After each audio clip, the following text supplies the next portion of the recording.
stage in this liberal masquerade. Cabinet ministers close behind while the master spins his lies. Welcome to the Canadian Circus. Welcome back, everybody, to the Canadian Circus. Here in this one, just got off work. Get off work at like 4 o'clock. I'm a tradesman, so it's really rough. It's a rough shift, and by the time I get home, I'm really tired. But I just, when I was at work, I was watching YouTube, came across this video, and I thought it was especially egregious. Just the way the liberals has been just robbing us blind with SDTC, the $400 million they have there. They got RiveCan or RiveScam. You got Randy Boissonnault, who can't figure out who the other Randy is, and now he's trying to throw Steven Anderson under the bus. It's like, oh my god, man! Like the autocorrect scandal he had. It's so insane. Like, you got Melanie Jolie, who just can't answer questions, can't respect anybody, and yeah, and with this latest thing, trying to move the election date so they can do one last smash and grab on their way out the door, because they know none of their MPs are going to get reelected. Like, it's going to be a small minority that's going to be elected. If it all goes forward now, it's probably going to be the NDP that's going to be the NDP or Bloc that's going to be the opposition leader, the opposition party, because they're almost regulated to like third party, fourth party status. It's insane. And yeah, but without further ado, gotta get into it.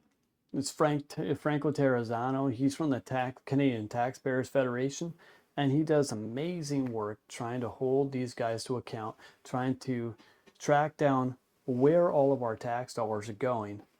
And he's just a dog on a bone. He just finds the stuff all the time, and he does all the freedom of information requests to be able to get all the information he needs to be able to get us the what we need to know where our money's going.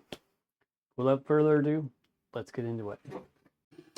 My name is Franco Terrazzano. I'm with the Canadian Taxpayers Federation, and I'm here to give a voice to hundreds of thousands of Canadians who don't want you to delay the next election and stick taxpayers with the bill for millions in pensions for members of parliament. The government's proposal to delay the election by 1 week would give taxpayer-funded pensions to up to 80 MPs who would otherwise not qualify. That's up to $120 million in pensions for those politicians. Some of those politicians will have served for barely 6 years and receive more than $2 million in pensions. 6 years, $2 million in taxpayer-funded pensions. There are two simple things the government could do to avoid sticking ordinary Canadians with a huge bill for taxpayer-funded pensions for dozens of politicians who don't deserve them. Number one, make the election earlier. There are about 350 days between now and the next scheduled election of October 20th, 2025.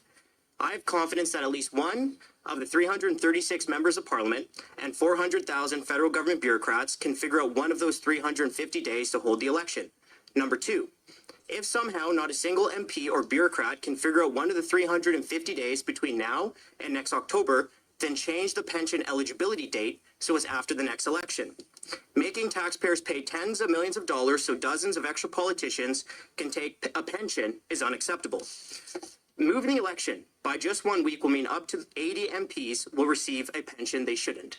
Those pensions will total up to $120 million. But even if the final cost to taxpayers is half of that, say $60 million, think of the money you're taking out of people's pockets and think about how that conversation is going to go the next time you're knocking on your voters' doors. $60 million is a year's worth of groceries for 3,000 families. Are you going to look your voters in the eye and tell them pensions for politicians are more important than food for families? $60 million is 4,000 families' income tax bills. Are you going to look your voters in the eye and tell them pensions for politicians are more important than cutting taxes for their entire neighborhood? If you're not willing to have that conversation, you shouldn't be willing to give dozens of extra politicians a pension. If you do change the date of an election to give dozens of politicians a pension, think of what you're doing. You're taking more money out of the pockets of your voters. You're taking more money out of the pockets of your local businesses. You're taking more money out of the pockets of the plumbers, paramedics, pilots, and police officers in your communities, and you're giving their money to highly paid politicians in Ottawa who shouldn't qualify for that pension. Politicians whose yearly salary is already between $200,000 and $300,000. Politicians who take a pay raise every single year. Politicians who already get a $100,000 severance and a $15,000 transition allowance. I know, as I'm sure you do too, that there are countless Canadians who are losing sleep, worried about the cost of groceries, worried about the rising pile of bills they need to pay, worried about coming up short for Christmas. But I bet there isn't a single Canadian losing a single second of sleep, worried that a politician in Ottawa may not get a lifetime taxpayer-funded pension. Politicians should use their six-figure salaries, which is about triple that of the average salary of the average Canadian worker, to save for their retirements. Politicians should not try to move a scheduled election so more of them can collect a taxpayer-funded pension for the rest of their lives. It's hard to blame taxpayers for wondering why the government wants to move the election date. The government says it's moving the election to avoid a religious holiday. But the simple fact is that 80 MPs aren't eligible for their taxpayer-funded pension until the day after the scheduled election. At minimum, you have to admit that that raises a very important question. Is this really about a religious holiday, or is this really about pension eligibility for dozens of extra politicians? Fortunately, you can put that question to rest. If you want to move the election to avoid a religious holiday, that's fine. There are two simple solutions for you to move the election to avoid a religious holiday without taking millions more from taxpayers. Make the election earlier, or make the pension eligibility date just a little later. Thank you. Thank you very much. And I don't mind that intervention and point of order, because it just shows how desperate the NDP are to separate themselves from the change of the election date, when we found out last week that they were involved in exclusive secret meetings with the Prime Minister's office and the Privy Council office, getting briefings and getting information. And they knew full well that the date of the election was going to be changed, because this is not an elections bill. This is a pensions bill for NDP and Liberal MPs who are scared of losing their seats and missing out on their pension. So I just will say, Mr. Terrazzano, the thing about the date of the election, one of the things we heard last week as well about not being able to move it up because it would interfere and hurt with summer. Do you just want to refute that to say that you think Canadians would be okay with an earlier election, including one that might start even before Labor Day or over the summer? Would that be okay? Well, thank you very much for your question. And, you know, there's 350 days between now and October the 20th, 2025. 350 days. I have a lot of confidence in everyone in this room that you can figure out one of those 350 days to hold the election. And like, let's just pretend in some crazy world that it's impossible to hold an election on one of the 350 days between now and October 20th of next year. Okay, there's another simple option, right? Just move the pension eligibility back later. Well, here's the thing about the summer. They came last week and said, oh, well, when we looked at it and decided we couldn't do it during the summer because that's impractical. Labor Day it would break summer holidays. Yet it was no problem for the Liberals to call the last election right in the middle of the summer that went over Labor Day. And they had no problem when it's opportunistic for them. Oh, and here these NDPs try to take credit for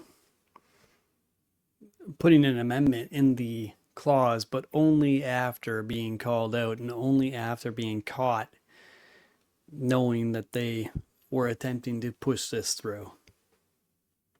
On May the 30th, 2024, Mr. Terrazzano, did you write, and I quote, "All MPs must vote against pushing back the federal election, and the NDP deserves credit for announcing plans to amend the legislation and scrap the delay"? It sounds like something I would have said. It sounds way better when you say it than when I do, though. Why, thank you, Mr. Terrazzano. I appreciate that. And so we did put forward an amendment to resolve this issue. And so just to clarify, with an amendment that returns this date back to the original date, do your concerns remain? Legitimate concerns remain?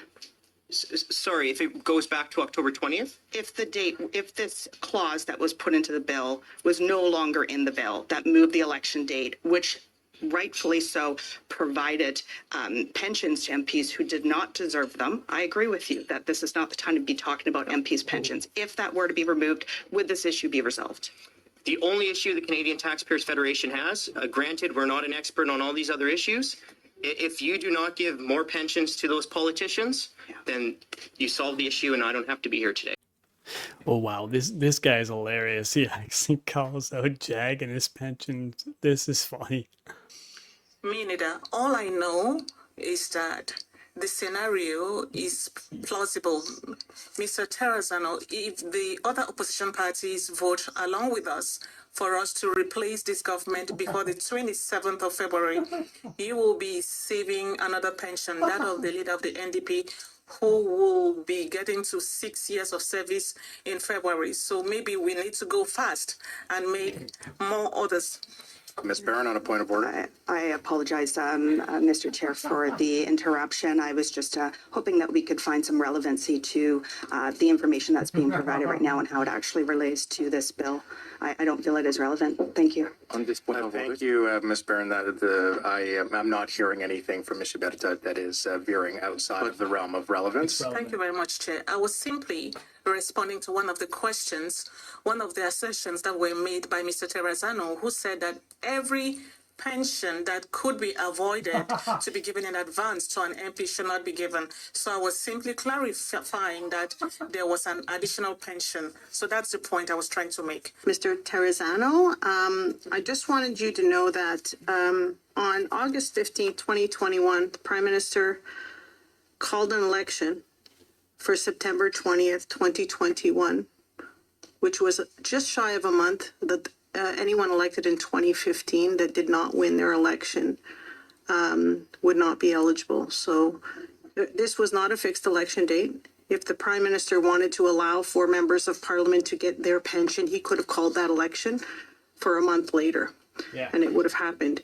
Just so you know, when the amendment is brought forward, when we are at clause by clause, I will be supporting keeping the election date on October 20th.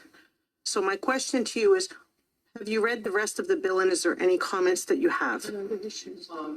My initial comment is when you vote to keep the election date where it is, and I hope everyone in the committee either votes to keep the election date where it is, or votes to have the election earlier, or votes to extend the pension eligibility later. If everyone does that, I'll give you, we'll put out a news release and we'll. I don't need a gold star. I'm asking, do you have any questions?